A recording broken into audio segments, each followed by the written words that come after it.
Hello friends, मैं हूं आपका मित्र पीताम्बर जांगीड़ और आज के इस ट्यूटोरियल में इस ऑब्जेक्ट की हम कुछ कॉपीज़ करेंगे और उनको प्लेस करेंगे। कंट्रोल डी किया, इसका एक डुप्लीकेट आ गया हमारे पास। मूव करके उसे हमने बाहर निकाला, स्केल, और इसको हमने स्केल कर लिया है और नीचे ला के रखा हमने। इसके पैरेलल थोड़ा सा रोटेट करके वेरिएशन दिया और इसे हमने इसके अंदर ले जाके ऐसे मूव कर लिया है। अगेन कुछ और कॉपीज़ करेंगे। कंट्रोल डी किया वापस और इसको भी हमने मैनेज किया। ऐसे मैनेज करने के बाद इन तीनों को सेलेक्ट किया हमने डी और इसका पाइवट हम लेके आ गए हैं नीचे की तरफ। नीचे हमने रख दिया, वापस डी दबाया। ओवरऑल इसे हमने स्केल किया तीनों को और कुछ ऐसी साइज हमने दे दी है।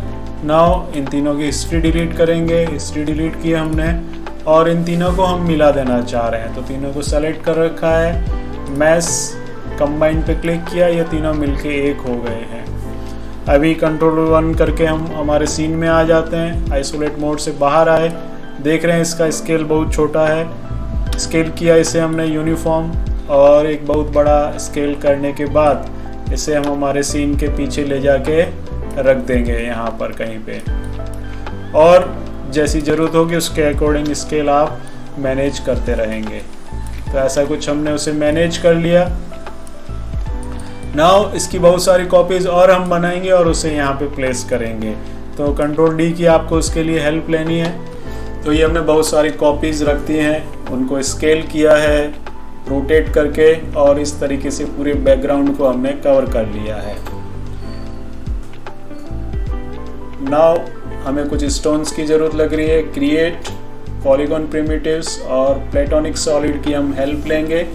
क्लिक किया उसके ऊपर हमने, F फोकस किया हमने और ये हमें दिखाई दे रहा है। कंट्रोल 1 प्रेस करके हम आइसोलेट मोड में आ गए हैं और इसकी प्रॉपर्टी को थोड़ा सा हम चेंज करेंगे। आगे हम यहाँ पर उसका प्रिमिटिव टाइप जो है वो हमने कर दिया है टेट्राहेड्रॉन और थोड़े सब डिविजन्स को हम बढ़ाएंगे। तो ये जैसे सब डिवीजन बढ़ाए हमें यहाँ पे क्वार्ट्स दिखाई दे रहे हैं अभी, और ये काफ़ी अच्छा शेप हमें मिल गया है। अब इसको थोड़ा सा और इम्प्रूव करेंगे। तो पहले इसको स्केल कर लिया हमने सभी एक्सिस पे जैसा आप बनाना चाह रहे हैं। प्ले करेंगे इसकी प्रॉपर्टीज से। नाउ इसके ऊपर हमें थोड़े से डिविजन्स की ज़रूरत लग रही है, यानी सेगमेंट्स की। Edit mesh, add divisions, division level को हमने बढ़ाया, 2 कर दिया उससे, तो हमें ये ऐसे दिखाई दे रहा है। नाउ इसमें थोड़े से वेरिएशन हमें देने हैं। अभी अगर मैं वर्टेक्स मोड में आता हूँ और किसी वर्टेक्स को मूव करके देखता हूँ तो आप देख रहे हैं उसी वर्टेक्स के ऊपर मुझे चेंज होता हुआ दिखाई दे रहा है, जबकि ऐसा हम नहीं चाहते हैं। तो इसके लिए हम सॉफ्ट सिलेक्शन की हेल्प लेते हैं ताकि उसके नियरेस्ट का एरिया भी कुछ इफेक्ट हो। उसके लिए हम बी प्रेस करेंगे। आप देख रहे हैं कुछ ऐसे कलर्स दिखाई दे रहे हैं, यानी इतने एरिया पे अभी काम होगा। ये उसका फॉल ऑफ एरिया है। इसे अगर हमें कम ज़्यादा करना है तो हम बी प्रेस करते हैं और लेफ्ट क्लिक को ड्रैग करते हैं। तो ऐसा हमने ब्रश सेट कर लिया है।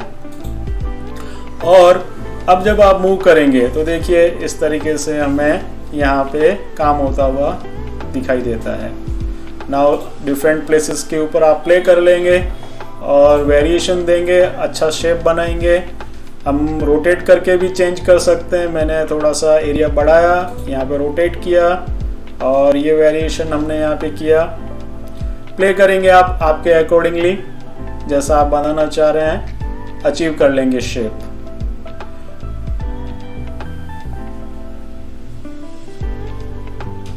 ये सभी जगह पे हमने चेंजेस कर दिए हैं। नाउ हम इन एजेस को थोड़ा सा हार्ड बनाना चाह रहे हैं। हम चलेंगे मैश डिस्प्ले, हार्डन एज, और अभी देखिए आप ये कैसा शेप दिखाई देता है। हिस्ट्री डिलीट की हमने और अब हम मैश में जाते हैं और लेते हैं रीमैश, यानी ज्योमेट्री को हम थोड़ा सा बढ़ाना चाह रहे हैं। तो हम आ गए यहाँ पे मैक्सिमम एज लेंथ को हमने प्ले किया और जितना आप अमाउंट चाहते हैं वो यहाँ पे रखेंगे। ऐसा कुछ हमने बना दिया है इसे। नाउ थोड़ा सा और हमने चेंज किया शेप में, सॉफ्ट सिलेक्शन अभी एक्टिव रखा है हमने और वेरिएशन हमने दिया इसको।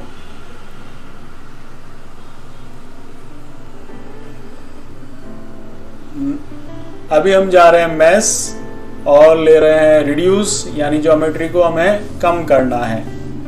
तो हम आएंगे यहाँ पे परसेंटेज वैल्यू और उसे हम प्ले करेंगे और ऑलमोस्ट 70 या 80 के नियरेस्ट में ये वैल्यू प्रेफर करता हूँ। और हमने प्ले किया और ये काफ़ी अच्छा शेप हमें दिखाई दे रहा है, स्टोन जैसा इसमें वेरिएशंस वगैरह दिखाई दे रहे हैं। बट अभी आप देख रहे हैं यहाँ पे सारे ट्राइंगल्स हैं, इसको क्वाड में हम जनरली रखना प्रेफर करते हैं। तो हम जाएंगे मैश क्वाड्रेंगुलेट और उस पर जैसे क्लिक करते हैं हम, आप देख रहे हैं ट्राइंगल्स मोस्ट ऑफ जो हैं वो यहाँ से चले गए हैं और क्वाड ज्योमेट्री हमें यहाँ पे अवेलेबल हो रही है। अभी इस पे हार्डनेस ज़्यादा दिखाई दे रही है तो हम सॉफ्टन एज की हेल्प लेंगे। चले गए मैश डिस्प्ले, सॉफ्टन एज, और अभी देखिए काफ़ी अच्छा शेप हमें दिखाई दे रहा है, हार्डनेस रिड्यूस हो गई है। इसे और अच्छा बनाने के लिए हम मैश स्मूथ की हेल्प लेंगे। तो आप देख रहे हो उस पर सेगमेंट भी बढ़ गए हैं और वो थोड़ा सा और बेटर हमें दिखाई दे रहा है। अब इसके ऊपर कुछ हार्ड एजेस हम दिखाना चाह रहे हैं, तो हम आ जाते हैं एज मोड में और अभी हमें सॉफ्ट सिलेक्शन की ज़रूरत नहीं है, उसे हमने बंद कर दिया बी प्रेस करके। एंड नाउ हम कुछ एजेस को सेलेक्ट कर रहे हैं, चले जाते हैं एडिट मैश और बेवल पे क्लिक किया, सेगमेंट्स हमने थोड़े से बढ़ाए, फ्रैक्शन को वो प्ले किया। इस तरीके से सभी जगह पे आप एजेस को सेलेक्ट करेंगे और बेवल की हेल्प लेके कुछ हार्ड एजेस बनाएंगे आप। जी प्रेस किया हमने और अगेन प्ले करेंगे और ये कुछ हार्ड एजेस हमने बना ली है। देखिए ऐसी एज हमें दिखाई दे रही है। ऐसी एजेस मुझे बहुत सारी जगह पर चाहिए, इसलिए हमने प्ले किया इससे। हिस्ट्री डिलीट करेंगे, कंट्रोल 1 आइसोलेट मोड से बाहर आ गए हैं और अब इनका प्लेसमेंट हम करेंगे। यहाँ पर हम लेके आ गए मूव करके, इसे स्केल किया, अगेन मूव किया, यहाँ पे रख दिया है। अब इसकी बहुत सारी कॉपीज हम रखेंगे और उसमें डिफरेंट वेरिएशन भी हम देंगे। कहीं पे हमने इसको रोटेट कर दिया है, स्केल करके छोटा बड़ा स्टोन दिखाया है और जहाँ जहाँ पे हमें ज़रूरत थी वहाँ पे हमने इन स्टोन्स को रख दिया है। नाउ हम चाहते हैं कि ये हट जो दिखाई दे रही है ऊपर हमें, वो हम इधर नीचे भी रखना चाह रहे हैं। तो उसे हम सेलेक्ट कर लेंगे, कंट्रोल डी प्रेस करेंगे, उसका एक डुप्लीकेट बन गया है। फोकस किया उस पर हमने, मूव किया और नीचे ले आए उसे, अगेन वाई एक्सिस पे मूव किया, स्केल रोटेट वगैरह करके हम उसे वहाँ पे सेट कर लेंगे। रोटेट किया हमने और इस तरीके से हमने उसे प्लेस कर दिया है और ये ऑलमोस्ट अच्छा दिखाई दे रहा है। तो ये हमारा असाइनमेंट कंप्लीट हो गया है। हम हमारे रेफरेंस इमेज से इसको कंपेयर करके देखते हैं। यहाँ पर हमने क्लिक किया, ये हमने रेफरेंस इमेज लिया था स्टार्टिंग में और इसके अकॉर्डिंग हम इसे मॉडल करने वाले थे। और अभी हमने जो बनाया है उसमें काफ़ी हमने एनहेंसमेंट किया है। देखिए ट्यूटोरियल की नेक्स्ट सीरीज़ में हम इन सभी मॉडल्स का मैप बनाना सीखेंगे। मैप बनाने के बाद इनके ऊपर मटेरियल्स या टेक्सचर कैसे असाइन किए जाते हैं जिससे कि ये रियलिस्टिक जैसे दिखाई दें। जैसे वॉल है वहाँ पर ब्रिक्स लगानी हो, ये जो स्टोन्स बनाए हैं या रॉक्स बनाई हैं उनके ऊपर वैसा टेक्सचर हम असाइन करेंगे ताकि उनका अपीयरेंस हमें रियलिस्टिक जैसा दिखाई दे। Please subscribe my channel. Thank you.